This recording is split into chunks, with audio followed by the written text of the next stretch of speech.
My brothers and sisters, many people walk around saying, I sit I'm weak, I have no strength, I can sit change. But let me tell you something very important today. You are not weak, you are not broken, you are not incapable.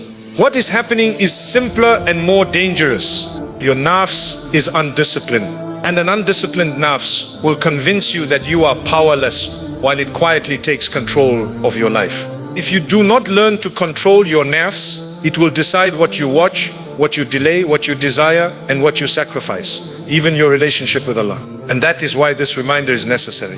1. The nafs is not your enemy, but it is not your friend. Allah created the nafs as part of who you are. It is not something foreign, and it is not something you can remove.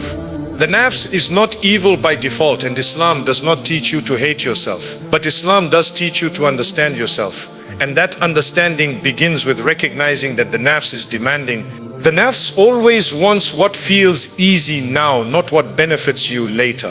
It seeks comfort before growth, pleasure before purpose, rest before responsibility.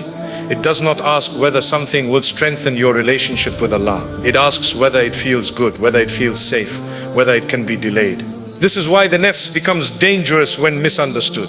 Many people think they are fighting Shaytan, when in reality they are obeying their own unchecked desires. Shaytan whispers once, but the nafs repeats the message every day. The nafs does not usually push you toward obvious evil. That would make it easy to resist. Instead, it pushes you towards small compromises. It encourages you to delay, to relax your standards, to make exceptions for yourself while judging others harshly. It convinces you that you are being balanced, when in reality you are slowly lowering your discipline. The nafs does not say, stop praying. It says, just pray later. It does not say, abandon your values. It says, just this once. It does not say, disobey Allah openly. It says, Allah is merciful. And yes, Allah is merciful, but the nafs uses that truth as a shield to protect itself from accountability. Mercy without effort turns into self-deception. The nafs loves religious language when it removes responsibility. When left unchecked, the nafs pulls you away from discipline gradually. You don't notice it at first because nothing dramatic happens. Your life does not collapse overnight. Instead, your urgency fades, your standards soften, your conscience grows quieter. You still believe, you still intend good, but action becomes inconsistent. You begin to feel tired without doing much. You feel overwhelmed even when nothing major has changed. And slowly you start telling yourself that this is just how life is. This is how the nafs wins, not through rebellion, but through comfort. One of the most dangerous qualities of the nafs is that it normalizes weakness. It convinces you that everyone struggles the same way, that discipline is unrealistic, that consistency is for better people. It makes excuses sound reasonable and delay feel harmless. The nafs does not shout commands. It whispers suggestions, and whispers are dangerous because they sound like your own thoughts. You don't feel attacked, you feel justified. This is why self-awareness is critical. If you cannot identify the voice of the nafs, you will mistake it for your own reasoning. And once that happens, correction becomes very difficult. The nafs is not your enemy, in the sense that you must destroy it. Islam does not teach suppression without wisdom. But the nafs is also not your friend. It cannot be trusted to lead. It must be trained, restrained, and guided. A trained nafs becomes calm. An untrained nafs becomes controlling. When the nafs is disciplined, it works with you toward obedience. When it is neglected, it works against you while pretending to protect you. This is why Islam emphasizes self-control, fasting, prayer on time, and consistent acts of worship. These are not rituals meant to burden you. They are tools designed to weaken the dominance of the nafs. Fasting teaches the nafs that not every desire must be fulfilled.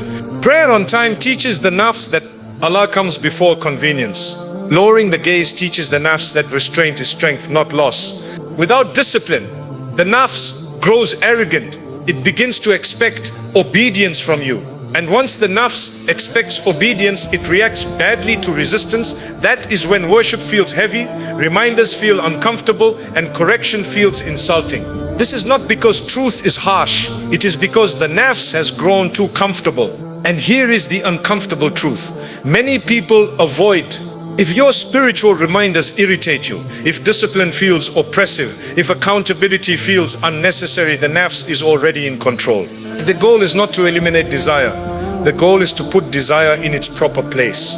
Desire is meant to follow guidance, not replace it. Allah did not create the nafs to ruin you. He created it as a test of restraint, awareness and sincerity. The struggle against the nafs is not a sign of failure. It is a sign that you are alive, aware and capable of growth. But ignoring the nafs does not make it weaker. It makes it stronger. So the first step is honesty, not hatred, not denial, honesty.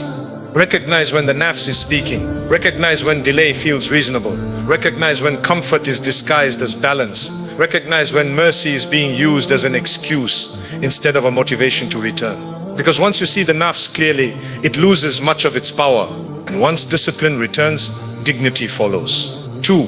Weak iman is often a discipline problem. Many people believe that weak iman is something mysterious, something emotional, something they have no control over. They say, my heart is not there, or I don't feel connected anymore, or I'm trying but I feel empty. What they rarely consider is that iman does not weaken suddenly, and it does not weaken without reason. In most cases, iman weakens because structure disappears, discipline erodes, and consistency collapses slowly over time. Iman is not sustained by feelings alone. Feelings fluctuate by nature. If iman depended only on emotional highs, it would never survive difficulty, boredom, exhaustion, or routine. Allah did not build this deen on constant motivation. He built it on consistency, obligation, and commitment even when the heart feels heavy. When discipline is removed, iman is left exposed, and exposure always leads to weakness. When salah becomes delayed regularly, when Quran becomes occasional instead of consistent, when remembrance of Allah becomes rare rather than habitual, the heart begins to lose its stability. This does not happen overnight. At first, nothing feels wrong. You still believe, you still identify as someone who wants goodness. But the connection starts thinning quietly, like a rope slowly fraying from neglect rather than force. The nafs plays a major role here. It convinces you that discipline is unnecessary as long as your intention is good. It tells you that you can rely on your heart alone, that structure is rigid, that routine is mechanical, that you should worship only when you feel spiritually present. But the truth is that worship builds presence. Presence does not magically appear before worship. A person who waits to feel motivated before obeying Allah will obey very little. This is not a character flaw, it is a misunderstanding of how faith works. Iman grows through action, not the other way around. When action disappears, iman weakens, and when iman weakens, action becomes even harder. This is how people fall into a cycle they do not know how to escape. Discipline protects iman because it removes decision making from moments of weakness. When salah has a fixed place in your day, the nafs does not get to negotiate. When Quran has a regular time, excuses lose their power. When worship becomes a habit, it carries you through days when your heart feels dry. Without discipline, every act of worship becomes a debate. Should I pray now or later? Should I read today or tomorrow? Should I make dua or just think about it? And the nafs always wins debates because it argues from comfort, not from consequence. Many people confuse ease with mercy. They assume that if worship feels difficult, something must be wrong with them, but effort is not a sign of hypocrisy. Struggle is not a sign of distance. In fact, effort is often a sign that iman is still alive and fighting to be expressed. What destroys iman is not struggle. It is neglect disguised as self-care. When discipline fades, the heart becomes unstable. One day you feel close to Allah. The next day you feel nothing. One reminder inspires you, another irritates you. This emotional inconsistency is not a mystery. It is the result of inconsistent input. Just as the body weakens without regular nourishment, the heart weakens without regular worship. This is why the Prophet ﷺ emphasized consistency, even in small deeds, not because Allah needs quantity, but because the heart needs stability. A small deed done regularly builds trust between you and your Lord. It builds rhythm, it builds identity. You begin to see yourself as someone who shows up, not someone who waits. The nafs hates this kind of discipline because it removes its power to delay. Once something becomes non-negotiable, the nafs loses leverage. That is why discipline feels heavy at first. The nafs is losing control and it resists before it submits. People often say they want stronger iman, but what they actually want is stronger feelings without changing their habits. That is unrealistic. Iman does not grow in chaos. It grows in order. It grows when the day has anchors, when worship has priority, and when obedience is not left to mood. This does not mean you become harsh with yourself. Discipline without mercy leads to burnout. But mercy without discipline leads to stagnation. Islam balances both, but the balance is not passive. It requires effort, awareness, and humility. If your man feels weak, do not ask first, what is wrong with my heart? Ask instead, what has disappeared from my routine? Ask what you delayed consistently. Ask what you once did regularly but now do rarely. Very often the answer is not dramatic. It is simple and uncomfortable. Weak iman is often the result of weak structure. Restore the structure and iman begins to breathe again. Not instantly, not magically, but steadily. And steady growth is stronger than emotional spikes that disappear as quickly as they arrive. Allah does not expect perfection. He expects persistence. He does not demand constant spiritual excitement. He asks for commitment when excitement fades. When discipline returns, clarity returns. When clarity returns, iman strengthens naturally. This is not about becoming someone else. It is about returning to what you already know but have slowly neglected. 3. Comfort is the favorite weapon of the nafs. One of the greatest misunderstandings people have is believing that harm always comes through pain. In reality, some of the most damaging things enter a person's life through comfort. The nafs does not usually attack you with hardship. It disarms you with ease. It does not pressure you into obvious wrongdoing. It gently invites you to relax your effort, soften your standards, and delay your responsibilities until tomorrow feels safer than today. Comfort feels harmless because it does not look like sin. Rest is necessary. Ease is part of Allah's mercy. But when comfort becomes the default state of the heart, it slowly replaces discipline, and discipline is the foundation of growth. The nafs understands this very well. That is why it does not ask you to abandon worship completely.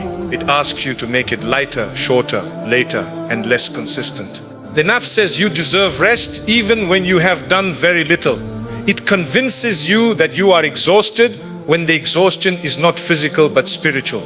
It teaches you to avoid discomfort at all costs, even when discomfort is the doorway to improvement. Over time, this avoidance becomes a lifestyle and the heart adapts to a low level of effort without realizing what it has lost. Comfort is dangerous because it feels justified. You tell yourself that life is stressful, that times are difficult, that you need ease to survive. And while those statements may be partially true, the nafs uses them to eliminate urgency. It removes the sense that now matters. It removes the pressure to act. It replaces struggle with distraction and convinces you that this is balance. But balance is not the absence of effort. Balance is knowing when effort is required and giving it willingly. The nafs dislikes this distinction. It wants comfort to feel permanent, not temporary. It wants ease without accountability. This is why the nafs loves habits that numb rather than heal. Endless scrolling, passive entertainment, overeating, oversleeping, constant stimulation. These things do not feel sinful in isolation, but they weaken discipline collectively. They train the heart to seek relief instead of purpose and escape instead of reflection. Over time, comfort dulls sensitivity. You stop feeling the weight of missed prayers. You stop feeling urgency in repentance. You stop feeling discomfort in spiritual laziness. The heart does not become rebellious, it becomes sleepy. And a sleepy heart is easier to control than a rebellious one. The nafs thrives in this environment. When life is too comfortable, worship begins to feel inconvenient. Reminders feel heavy. Accountability feels unnecessary.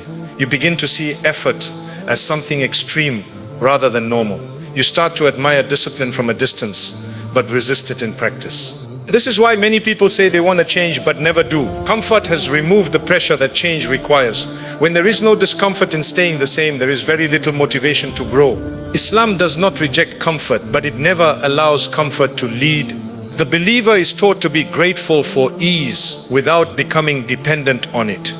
Gratitude keeps comfort from turning into arrogance. Discipline keeps comfort from turning into laziness. When the Prophet ﷺ lived simply despite having access to more, he was teaching the Ummah a critical lesson. Comfort should be enjoyed without attachment. Once attachment forms, the nafs begins to negotiate every act of obedience. Prayer must fit convenience. Worship must fit mood.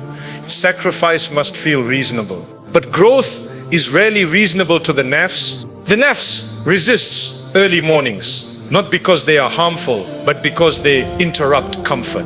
It resists fasting, not because it is dangerous, but because it disrupts routine. It resists restraint, not because restraint is painful, but because it limits indulgence. And yet these very acts are what strengthen the heart. Discomfort, when chosen for Allah, refines a person. It restores clarity. It sharpens intention. It reminds the soul that it is capable of more than ease. Without moments of intentional discomfort, the nafs begins to believe that comfort is a right rather than a blessing. This is where many people lose momentum in their deen. They are not rejecting guidance. They are simply too comfortable to pursue it seriously.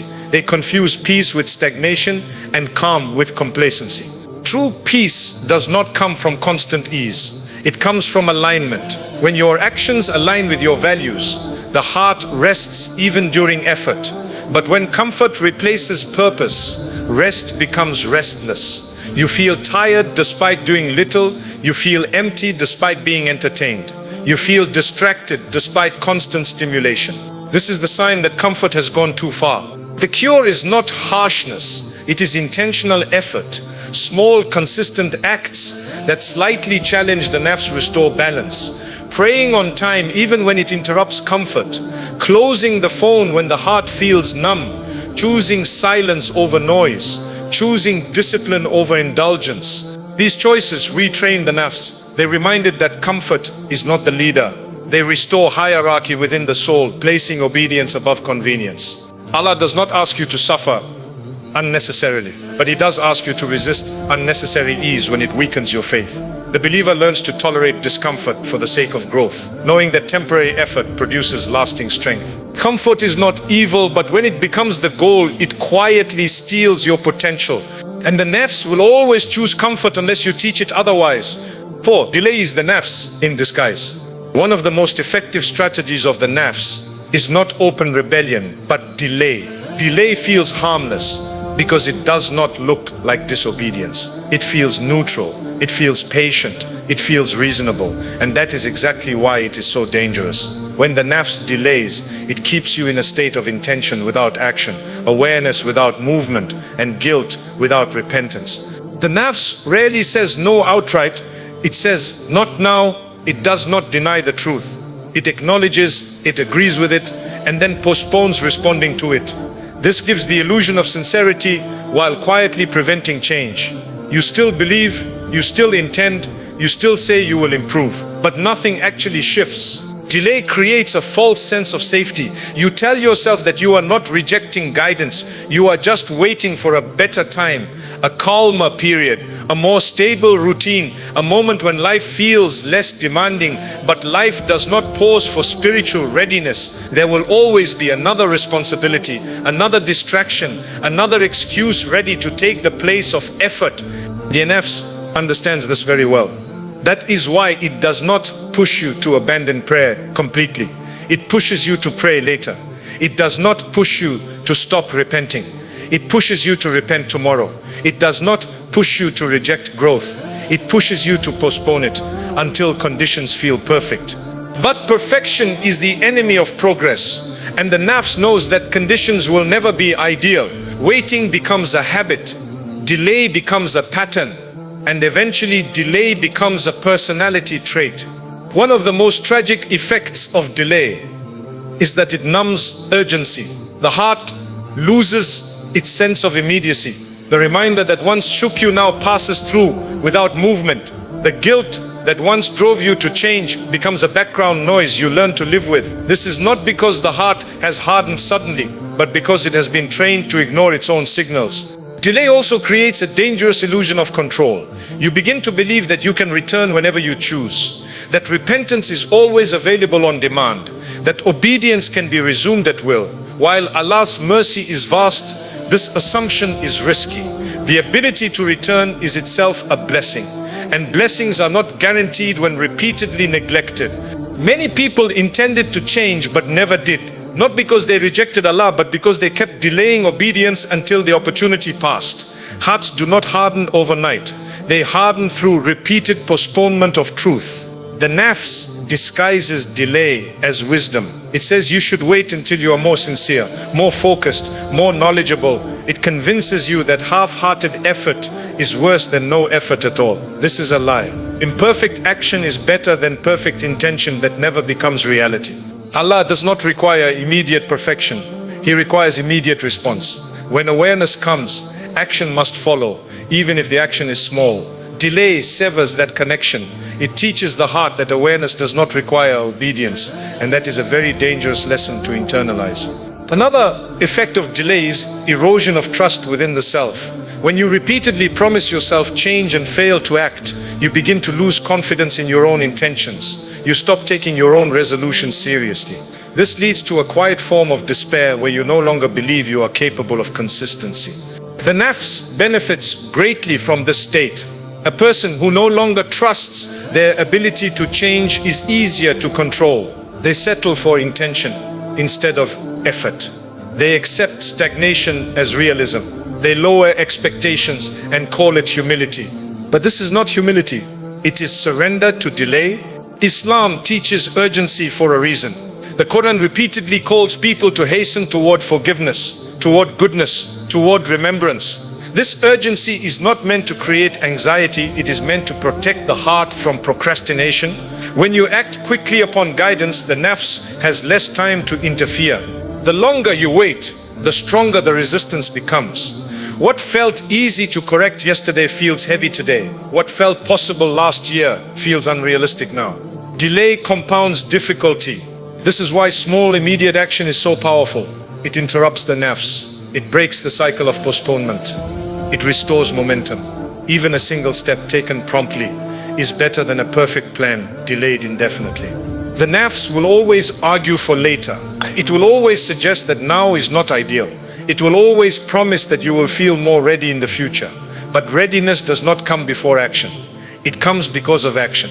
Every time you respond immediately to a reminder, even imperfectly, you weaken the nafs. Every time you delay knowingly, you strengthen it. Over time, these choices shape your spiritual direction more than major events ever could. Delay is not neutral. It is a decision. And it almost always benefits the nafs, not the soul. Allah gives moments of clarity as gifts. When those moments arrive, they must be honored with movement. Ignoring them teaches the heart to ignore guidance altogether. If you want to protect your iman, do not negotiate endlessly with your nafs. Act while the heart is awake. Move while the reminder is fresh. Respond while sincerity is present. Because the nafs fears one thing more than hardship, more than discipline, and more than sacrifice. It fears immediate obedience. 5. You strengthen the nafs every time you obey. Many people assume the nafs is strong by nature and that resisting it requires some special level of faith or willpower they simply do not possess. This belief is misleading. The nafs is not born powerful. It becomes powerful through repeated obedience. Every time you give in to it without resistance, it learns that it can command and you will comply. Over time, this obedience trains the nafs to expect submission, and expectation turns into control. The nafs is shaped by patterns. It observes what you allow, what you delay, what you excuse, and what you tolerate. It remembers which urges you resist and which ones you surrender to. When surrender becomes frequent, the nafs grows confident. It no longer negotiates politely. It begins to demand. At first, obedience to the nafs feels small and insignificant. Skipping something once, indulging a desire briefly, choosing ease instead of effort. These moments feel harmless because they do not seem to change much immediately.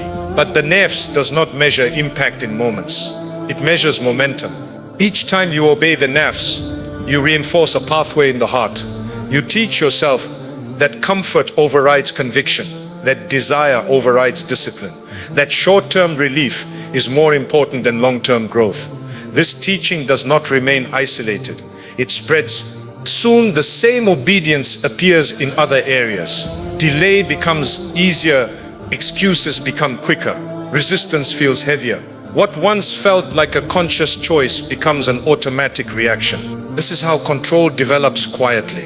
The nafs does not need to overpower you, it only needs to outlast your resistance. And if resistance is inconsistent, the nafs always wins eventually. People often say they fall into the same mistakes again and again and do not understand why. The reason is usually not ignorance, it is familiarity. The nafs has been obeyed so many times that disobedience now feels unnatural. Discipline feels foreign. Restraint feels extreme. This does not mean you are hopeless. It means the nafs has been trained, and training can be reversed. Just as obedience strengthens the nafs, resistance weakens it. The nafs does not collapse all at once, it shrinks gradually. Every time you resist, even briefly, it loses authority. Every time you pause instead of reacting, it loses confidence. Every time you choose restraint, it becomes quieter. But here is the part many people misunderstand. Resistance does not require complete victory. It requires interruption. Even a small act of resistance breaks momentum. Even a short pause creates space. Even a delayed response weakens the nafs's assumption of control. The nafs thrives on immediacy. It wants instant fulfillment. It wants you to act before thinking, indulge before reflecting, react before remembering Allah. When you slow down, you disrupt its power. When you introduce remembrance into the moment, you change the equation entirely. This is why small, consistent acts matter more than dramatic changes. One prayer prayed on time consistently does more to weaken the nafs than occasional bursts of intense worship followed by neglect. One habit of restraint repeated daily does more than rare acts of extreme discipline. The nafs adapts quickly. If you overwhelm it suddenly, it resists aggressively. But if you apply steady pressure through consistency, it slowly submits. This is how discipline becomes sustainable. Many people fail because they try to defeat the nafs emotionally instead of training it practically. They wait for a surge of motivation. They wait for guilt to peak. They wait for fear to overwhelm desire. This approach rarely works long term. Emotions fluctuate, but habits remain. The nafs does not need to be crushed. It needs to be educated. It needs to learn that not every desire will be fulfilled, that not every impulse will be honored, that obedience to Allah is not negotiable. When this lesson is learned, something changes internally. You begin to feel less controlled. Urges lose urgency. Temptations lose their intensity. This does not mean desire disappears. It means desire no longer leads. One of the most overlooked dangers of obeying the nafs repeatedly is that it reshapes identity. You begin to see yourself as someone who always gives in, someone who struggles but never overcomes, someone who intends but never follows through. This identity becomes self-fulfilling. Breaking this cycle starts with a single conscious act of resistance that proves to you that obedience is a choice, not a fate. That moment matters more than you realize. Allah does not expect you to never fall. Falling is part of being human. What matters is what you train yourself to do after falling. Do you surrender again quickly, or do you pause, reflect and return? Every return weakens the nafs. Every delay strengthens it. The struggle against the nafs is not measured by how often you fail, but by how quickly you regain control. Speed of return is a sign of sincerity. Persistence is a sign of growth. If you want to regain authority over your inner life, stop focusing only on major changes. Focus instead on what you obey daily. Look honestly at the small moments where the nafs leads without resistance. Those moments are shaping your future more than you think. You are not powerless. You are trained, and training can be undone. The nafs only dominates when obedience becomes habitual. Replace that habit with conscious resistance and the balance begins to shift. 6. Accountability is the cure the nafs hates. The nafs survives on excuses. It feeds on justification, rationalization and blame shifting. As long as there is someone else to fault, something else to point at, or a reason to explain failure away, the nafs remains comfortable and untouched. Accountability threatens this comfort, which is why the nafs resists it so strongly. Accountability forces honesty, and honesty exposes patterns. When you pause and question your own behavior sincerely, without defensiveness, the nafs loses its hiding places. It can no longer disguise laziness as tiredness, neglect as busyness, or delay as wisdom. Accountability removes the protective layers the nafs builds around itself. Many people think accountability means self-criticism or self-hate. This is incorrect. Islam does not teach you to despise yourself. It teaches you to be truthful with yourself. There is a significant difference. Self-hate paralyzes. Accountability activates. The nafs prefers vague guilt over specific responsibility. Vague guilt allows you to feel bad without changing. Specific responsibility demands action. When you say, I need to improve, nothing changes. When you say, I delayed this prayer without excuse, clarity appears. And clarity makes change possible. This is why Umar ibn al-Khattab radiallahu anhu advised believers to hold themselves accountable before they are held accountable. He understood that self-accountability in this life protects a person from humiliation in the next. The nafs dislikes this wisdom because it removes the illusion that consequences are distant or abstract. Without accountability, patterns repeat endlessly. A person makes the same mistakes, feels the same regret, and offers the same excuses year after year. Time passes, but growth does not occur. The nafs remains in control because nothing challenges its authority. Accountability interrupts this cycle. It forces you to confront uncomfortable truths. It asks questions the nafs does not want answered. Why was this delayed? Why was this avoided? Why was this choice made despite knowing better? These questions are not meant to crush you. They are meant to wake you up. The nafs reacts strongly to accountability because it feels exposed. When excuses are removed, the nafs must either submit or rebel. This is the moment of transformation. Either a person takes responsibility and begins to change, or they retreat further into justification. One of the most common forms of avoiding accountability is blaming circumstances. People say they would be better if life were easier, if stress were lower, if time were available, if people were more supportive. While circumstances do affect behavior, they do not remove responsibility. Many people face difficulty and still remain disciplined. The difference is not circumstance, it is ownership. Accountability shifts focus from what happened to what you chose. This shift is uncomfortable but necessary. Growth begins when you stop asking why life is hard and start asking how you are responding to it. The nafs also avoids accountability by comparing itself to others. It points out people who are worse, less disciplined, less practicing. Comparison creates false comfort. It lowers the standard instead of raising effort. Accountability, on the other hand, compares you only to who you could be if you were honest and consistent. Another trick of the nafs is to confuse accountability with despair. When mistakes are acknowledged, the nafs says, you always fail, you never change. This is not accountability, this is hopelessness. True accountability always includes the possibility of return.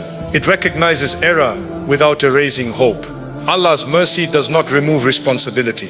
It gives room to return after responsibility is taken. Accountability is what turns mercy into transformation instead of stagnation. When a person practices regular self-accountability, something important happens internally. The heart becomes alert. Awareness sharpens. Decisions are made more consciously. You stop drifting through days and start living intentionally. The nafs loses its ability to operate in the background unnoticed. This is why disciplined people appear calm and focused. They are not free from desire. They are free from self-deception. Accountability has trained them to respond instead of react. Accountability does not require extreme measures. It begins with simple reflection, reviewing your day, noticing patterns, asking where effort was avoided, asking where truth was delayed. These small acts weaken the nafs consistently.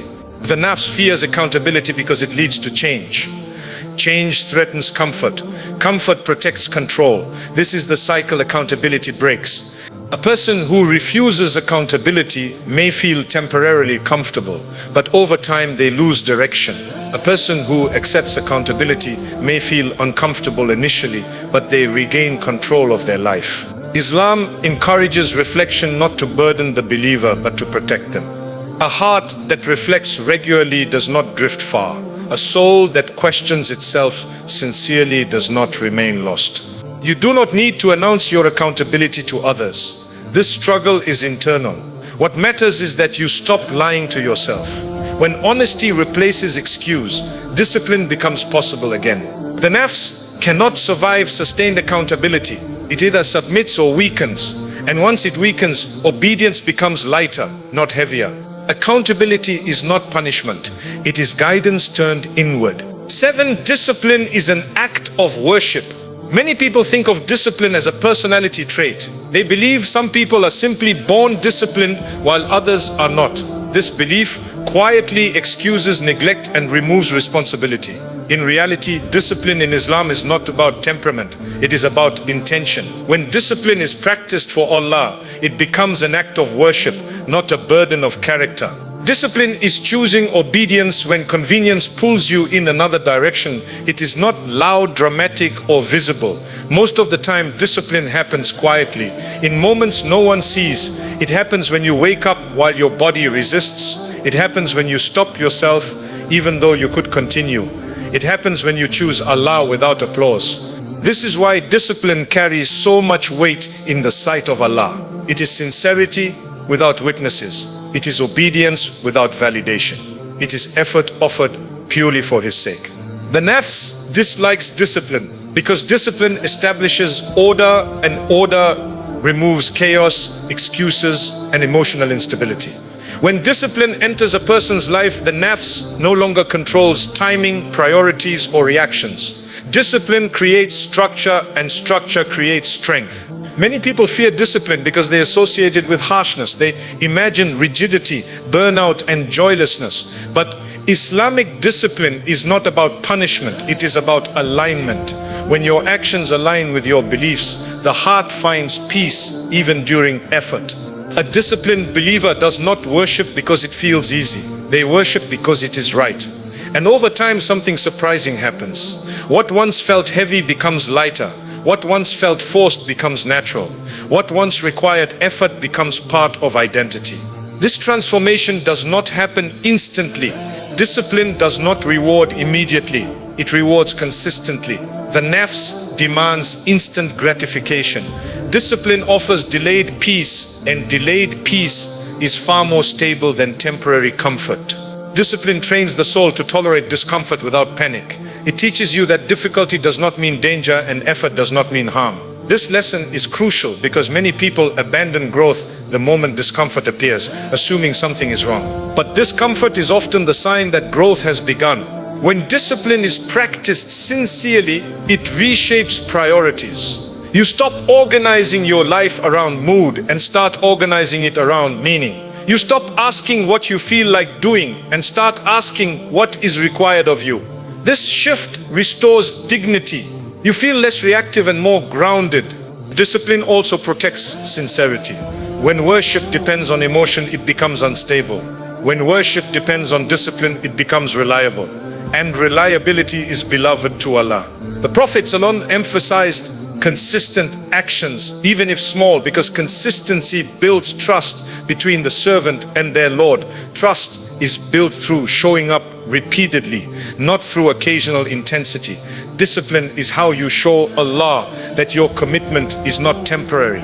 The nafs resists this deeply because discipline removes negotiation. Once something is established as non-negotiable, excuses lose power. The nafs no longer asks whether you feel like praying. It learns that prayer happens regardless. This is why disciplined people experience less internal conflict. Decisions are already made. Energy is not wasted debating what should have been settled long ago. The heart becomes quieter because direction is clear. Discipline also restores hope. Many people feel hopeless not because they are sinful, but because they feel out of control. They do not trust themselves. Discipline rebuilds that trust gradually. Each act of follow-through proves that change is possible. This is especially important after failure. Islam does not demand perfection, it demands return. Discipline teaches you how to return without drama. You fall, you acknowledge it, and you resume.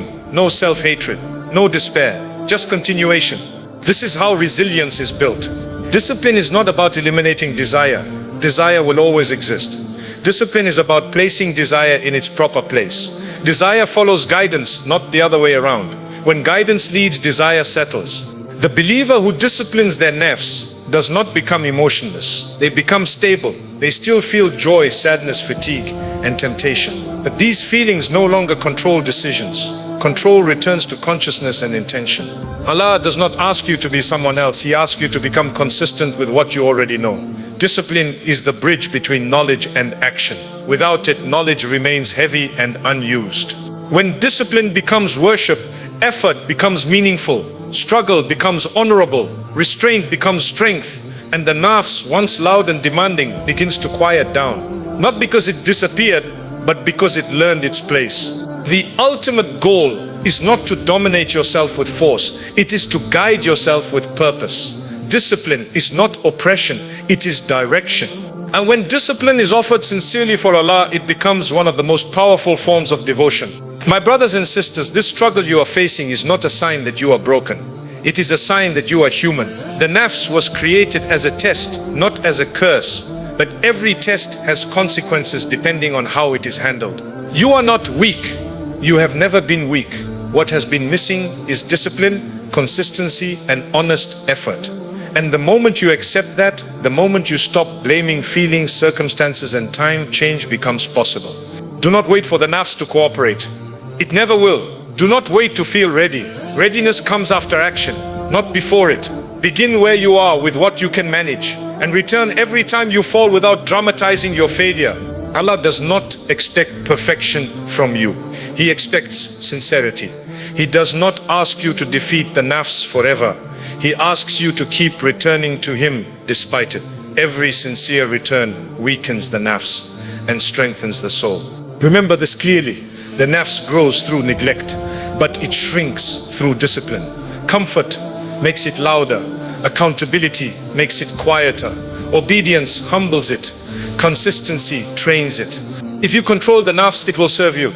If you neglect it, it will rule you. Choose discipline not because it is easy, but because your akhirah is worth it. Choose effort, not because you feel strong, but because Allah is deserving of it. And choose to return again and again, even when you fail, because the door of mercy remains open as long as you keep walking back. May Allah grant us disciplined hearts, sincere intentions, and strength over our desires. May He help us control the nafs before it controls our lives. And may He make our struggle a means of closeness to Him, not distance. Amin.